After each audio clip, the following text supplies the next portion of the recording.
కేంద్ర మంత్రి కిషన్ రెడ్డి మాట్లాడుతున్నారు. లైవ్ ద్వారా చూద్దాం.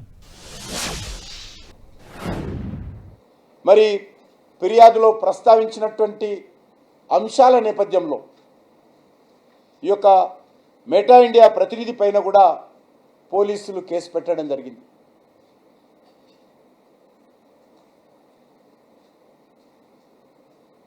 ఒక పౌరుడు చట్టం పైన విశ్వాసంతో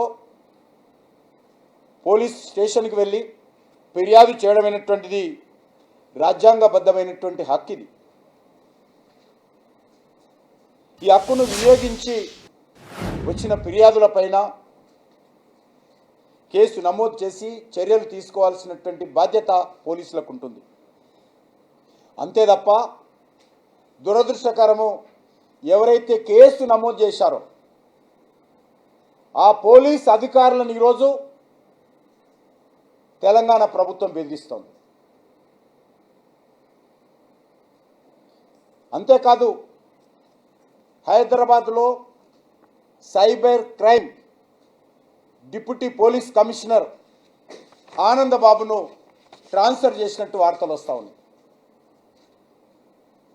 ఢిల్లీ నుంచి రాహుల్ గాంధీ, కాంగ్రెస్ పార్టీ అధిష్టాన వర్గం ముఖ్యమంత్రితో ఈ విషయం పైన ఏ రకంగా కేసు మీరు నమోదు చేశారు, నేషనల్ మీడియా అంతా కవర్ చేస్తూ ఉంది, మరి ఈ రకంగా మీరు ఫిర్యాదు నమోదు చేయడము మెటా కంపెనీ పైన అని చెప్పి రాహుల్ గాంధీ మాట్లాడినట్టు, తద్వారా ఆగ మేఘాల మీద డీసీపీని ట్రాన్స్ఫర్ చేసినట్టు ఈరోజు హైదరాబాదులో మరి చెప్పుకుంటున్న విషయాన్ని మనం చేస్తూ ఉన్నాను. ఎలాంటి పొరపాటు లేకుండా సమర్థవంతంగా బాధ్యతలు నిర్వర్తిస్తున్నటువంటి పోలీస్ అధికారుల మీద, ప్రభుత్వ ఉద్యోగస్తుల మీద ఈరోజు తెలంగాణలో ట్రాన్స్ఫర్స్ మామూలైపోయాయి. ఒక 6 నెలల్లో ఒక జిల్లాకు 3 కలెక్టర్లు వస్తూ ఉన్నారు. ఒక మండలానికి 4 తహసీల్దార్లు 6 నెలలకు వస్తున్నారు. నెలకొకసారి మారుస్తూ ఉన్నారు అధికారులను. మ్యూజికల్ చైర్ లాగా ఈరోజు ప్రభుత్వ అధికారులను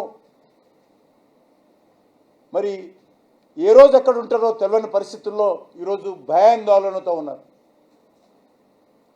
పిల్లలు ఎక్కడ ఉండాలి, తల్లిదండ్రులు ఎక్కడ ఉండాలి, భార్యాభర్తలు ఎక్కడ ఉండాలి కూడా తెలియనటువంటి పరిస్థితుల్లో ఈరోజు ప్రభుత్వ అధికారుల యొక్క ట్రాన్స్ఫర్స్ రేవంత్ రెడ్డి గారి హయాంలో మారిపోయాయి. ఒక పోలీస్ అధికారి చట్టబద్ధంగా తన బాధ్యతలు నిర్వర్తిస్తే ఆయనను శిక్షించింది కాంగ్రెస్ పార్టీ ప్రభుత్వం. ఏ అధికారి అయినా భవిష్యత్తులో తన బాధ్యతలు నిర్వర్తించాలంటే భయపడేటువంటి విధంగా ఈరోజు డీసీపీని ట్రాన్స్ఫర్ చేసి మిగతా అధికారులందరినీ బెదిరిస్తూ ఉన్నారు.